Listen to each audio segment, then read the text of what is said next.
नमस्कार मेरे प्यारे विद्यार्थियों, मैं इंजीनियर गोविंद सिंह आपके अपने YouTube channel math reasoning bye Govind Gurjar पर आपका हार्दिक स्वागत है, अभिनंदन है।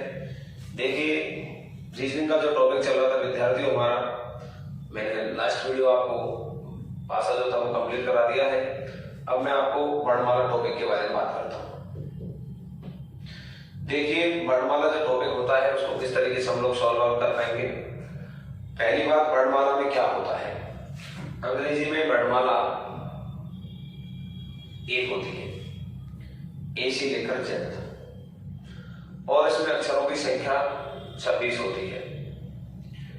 ए से जेड तक टोटल अक्षर 26 होते हैं। अब प्यारे विद्यार्थियों, इसमें क्या है, आपसे बोला जाए कि A B C D Z तक, तो अंग्रेजी वर्णमाला में दाएं से बोले तो इधर से लेते हैं और बाएं से बोले तो इधर से लेते हैं। अंग्रेजी वर्णमाला में बाएं से प्रथम अक्षर ए होता है, दाएं से प्रथम अक्षर जेड होता है। इसको हम आगे से भी बोलते हैं, इसको हम पीछे से भी बोलते हैं। अंग्रेजी वर्णमाला में पीछे से प्रथम अक्षर कौन है, जेड। अंग्रेजी वर्णमाला में आगे से प्रथम अक्षर कौन है, ए।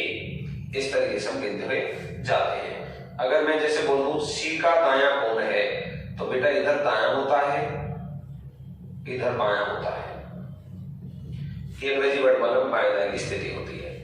अब आपसे जो स्टार्टिंग करते हैं, कैसे कैसे आपसे क्वेश्चन पूछे जाते हैं, तो मैं आपको सर्वप्रथम अंग्रेजी वर्णमाला में विपरीत की बात करता हूं।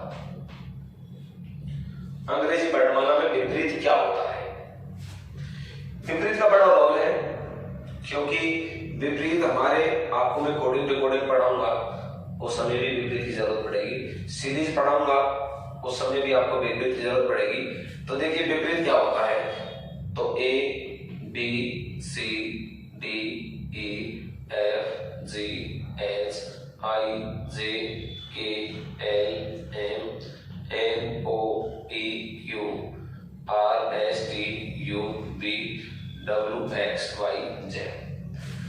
देखिए विद्यार्थियों, ए का विपरीत जेड होता है, बी का वाई होता है, सी का एक्स होता है, ये होते हैं।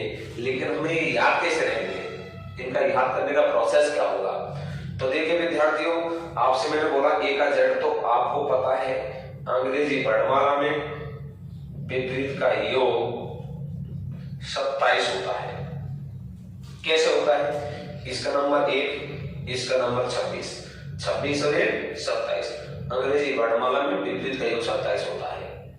अब आप कहें सर इनको याद कैसे किया जाए, इसको याद करने का प्रोसेस क्या है, तो मैं बिल्कुल आपको सिंपल तरीका समझाने की कोशिश करूंगा कि याद करने का तरीका क्या है। तो मैं आपको एक कहानी सुनाता हूं विद्यार्थियों, उस कहानी के माध्यम से आपको तुरंत याद हो जाएगा। देखिए, आजकल का एक लड़का था, वो पढ़ने में होशियार था, लेकिन उसकी पारिवारिक स्थिति जो थी वो खराब थी, कमजोर थी, वो घर वालों की वजह से पढ़ने में सक्षम नहीं था। तो उसके पिताजी ने कहा, बेटा पढ़ाई छोड़ दे, हमारे बस की पढ़ाना नहीं है। तो मेरे प्यारे विद्यार्थियों, बच्चा होशियार था, उसने बोला पिताजी मैं खुद पढ़ लूंगा। तो उस बच्चे ने किया, वो जयपुर चला गया वो लड़का, और जयपुर जाकर के रहने लग गया, और वहां जाकर उसने खुद का धंधा प्रारंभ कर दिया, और धंधे के साथ साथ वो पढ़ाई करने लग जाता है। तो प्यारे विद्यार्थी, वो लड़का जयपुर जाकर के दूध का धंधा करता है, उसको बोलते हैं दूध वाला। क्या बोलते हैं, दूध वाला। और उसने जो दूध का धंधा किया था वो इवनिंग में किया था। विद्यार्थियों कब किया था, इवनिंग में किया था। अब दूध का धंधा उसने इवनिंग में किया, तो मैं आपसे पूछना चाह रहा हूं, उसने दूध का धंधा क्यों किया था, क्योंकि उसके फादर अंकल गरीब थे। गरीब कौन था, फादर अंकल गरीब थे, इस वजह से उसने धंधा किया था। अब विद्यार्थी वो जयपुर रह रहा था, उसकी सारी प्रोसेस जो थी, उसके जिस मकान में वो रह रहा था, उसके मकान मालिक ने सोचा कि लड़का बड़ा सीधा है, अपना काम से काम रखता है, अपना धंधा भी करता है, पढ़ने भी रोजाना जाता है। तो विद्यार्थी हो, उसके पिताजी ने, कमरा मालिक ने सोचा क्यों ना मेरी लड़की का संबंध इसके साथ कर दिया जाए। तो विद्यार्थियों, मकान मालिक ने सोच लिया कि लड़की का संबंध इसके साथ कर दिया जाए। तो मकान मालिक ने अपनी लड़की से पूछा कि बेटा जो ये लड़का हमारे घर रहता है, इसका संबंध तेरे साथ कर दे, तुझे कोई आपत्ति है क्या? क्योंकि ये लड़का अपने काम से काम रखता है, अच्छा पढ़ता है, होशियार भी है, निश्चित रूप से नौकरी भी लग जाएगा। और मकान मालिक की एक लड़की थी और कोई संतान नहीं थी, तो सारी प्रॉपर्टी जो रहेगी वो उसकी रह जाएगी, तो पैसे वाला तो ऑटोमेटिक रह जाएगा। तो विद्यार्थियों होता क्या है, उस लड़की ने बोले पिताजी अगर आपकी इच्छा है तो मुझे कोई आपत्ति नहीं। तो लड़की को पता चल गया कि मेरा संबंध इस लड़के के साथ कर ले। तो एक दिन की बात थी, वो लड़का और लड़की दोनों घूमने के लिए चले जाते हैं, और दोनों घूमने के लिए जयपुर में जीटी रोड जाते हैं भाइयों। कहाँ जाते हैं? GT road. तो वापस एक बार मैं कहानी वापस से शुरुआत कर रहा हूँ। आजकल के लड़के कक्षा में पढ़ने के लिए उस लड़के ने किसका धंधा प्रारंभ किया? दूध का किया था। उसको क्या बोलते हैं? दूध वाला बोलते हैं। और दूध का धंधा उसने कब किया था? इवनिंग में किया था।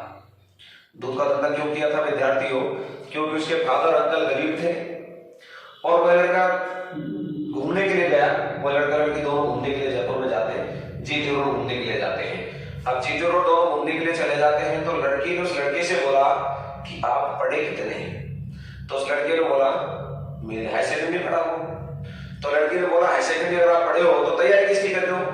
तो उस लड़के ने बोला इंडियन रेलवे की तैयारी कर रहा हूं। तो उस लड़के ने बोले देखो मेरे पिताजी आपसे मेरा संबंध करना चाहते हैं, आपकी क्या राय है? तो लड़के ने बोला अगर आपके पिताजी तेरी शादी मेरे साथ करने चाहते तो मेरी तो कोई दिक्कत नहीं, क्योंकि वो लड़का गरीब था और उस लड़की के जो पिताजी थे वो पैसे वाले थे। इस वजह से लड़के ने यस कर लिया। और लड़की उस लड़के से बोलती है, बोले एक बात तो बताऊं मैं आपको, मेरे कॉलेज के जो लड़के हैं ना वो मुझे ऐसे कहते थे लड़की बहुत सुंदर है, जयपुर की सीट आनी लगती है, उसको बोलते हैं जयपुर क्यों। अब लड़की ने बोला एक बात बताऊं, मेरे पिताजी करोड़पति हैं, अगर आपको पता हो तो मेरे पिताजी करोड़पति हैं। अगर आपके पास पैसे नहीं है तो पैसे लो, और आपके पास अगर मोबाइल नहीं है तो आप मोबाइल नंबर खरीद लो। तो देखिए मैंने आपसे जो बोला एजेड का मतलब आज, एजेड का मतलब हो गया आज, बी वाई का मतलब बॉय, आजकल के लड़के। तो बी का मतलब प्यारे विद्यार्थी कौन हो गया? वाई हो गया। सी एक्स का मतलब कक्षा में पढ़ने के लिए उस लड़के ने किसका धंधा किया? दूध का किया था, उसको बोलते हैं दूध वाला, DW। कब करता था दूध का धंधा? इवनिंग में करता था। ई का विपरीत कौन हो जाएगा? बी। दूध का धंधा इवनिंग में करता था। क्यों करता था? गरीब कौन था? Father uncle, FU, father uncle. दोनों लड़का लड़की घूमने गए थे। कहां गए थे? जीटी रोड गए थे। जी का विपरीत कौन हो गया? टी। जीटी रोड घूमने गए थे। लड़का पढ़ा हुआ था। कितना पढ़ा हुआ था? हाई सेकेंडरी पढ़ा हुआ था। HS तैयारी किसकी कर रहा था? इंडियन रेलवे की। IR इंडियन रेलवे की तैयारी कर रहा था। लड़की देखने में कैसी लगती थी? जयपुर क्यों? JQ। जे का विपरीत कौन हो गया? क्यों हो गया। लड़की के पिताजी पैसे में कैसे थे? करोड़पति थे। कैसे थे? करोड़पति थे। KP। लड़की ने बोला पैसे लो, LO पैसे लो। क्या ले आओ? मोबाइल नंबर ले आओ, मोबाइल नंबर ले आओ। तो इस तरीके से मैंने जो कहानी आपको सुनाई है, इस कहानी से आप विपरीत याद कर सकते हैं। बड़ा सरल तरीका है इस कहानी से विपरीत याद करने के लिए। तो प्यारे विद्यार्थियों, मैं आज के लिए आपको विपरीत से संबंधित जानकारी आपको दी थी। नेक्स्ट क्लास में वर्णमाला से संबंधित आगे की प्रोसेस आपको समझाऊंगा। आपका अपना यूट्यूब चैनल मैथ रीजनिंग में गोविंद गुरुदत्त को सब्सक्राइब करें और बेल आइकन जरूर दबाएं, जिससे आपको नए वीडियो के नोटिफिकेशन मिलते रहें। तो प्यारे विद्यार्थियों, आज के लिए इतना ही है। बाय बाय, धन्यवाद।